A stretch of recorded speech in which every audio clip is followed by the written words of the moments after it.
এটা বনৰীয়া হাতীয়ে মুক্ত বিচৰণ কৰিছে, কি ক'ব এই সংক্ৰান্তত? এই খবৰটো আমি ইয়াৰ টিলেগাঁও স্থানীয় ৰাইজৰ পৰা আমি ইতিমধ্যে আমাৰ অফিচলৈ খবৰটো যোৱাত আমি আমাৰ শোণিতপুৰ বন সংবন্ধ কাৰ্যালয়ৰ ঢেকীয়াজুলি আঞ্চলিক বন কাৰ্যালয়ৰ ষ্টাফ আৰু আমি সদৰ বন কাৰ্যালয়ৰ ষ্টাফ আহি ইয়াত উপস্থিত হৈ হাতীটো আমি ইতিমধ্যে পৰ্যবেক্ষণ কৰি আছোঁ। পৰ্যবেক্ষণ কৰি আমি দেখা পাইছোঁ যে হাতীটো কিছু অসুস্থ যেন অনুভৱ হৈছে দূৰৰ পৰা, যিহেতু বনৰীয়া জন্তু আমি ওচৰলৈও যাব নোৱাৰোঁ, গতিকে আমিতো পৰ্যবেক্ষণ কৰিছোঁ হাতীটো আমি। আৰু ইতিমধ্যে মই এই সংক্ৰান্তত ঊৰ্ধ্বতন আমাৰ বিভাগীয় বিষয়াক এই হাতীটোৰ বিষয়ে সবিশেষ জনাওঁ যে হাতীটো আমি এনেকুৱা দেখা পোৱা গৈছে, গতিকে এনেকৈ আমি জনালোঁ তেখেতসকলক।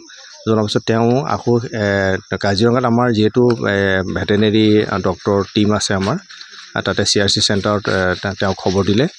তো যিহেতু এতিয়া সময় বৰ্তমানটো 3:30 বাজিছে, তাৰপৰা তেওঁলোক আহিলে ইয়ালৈ তেওঁ অন্ততঃ 3-4 ঘণ্টা লাগি যাব, আৰু 3-4 ঘণ্টাৰ পিছত উপস্থিত হ'লে আহি পেলাই লগে লগে আপোনাৰ ইতিমধ্যে আন্ধাৰো নামি যাব, তো সেই সময় ট্ৰিটমেণ্ট কৰাটো অকণ অসুবিধা হ'ব আমাৰ।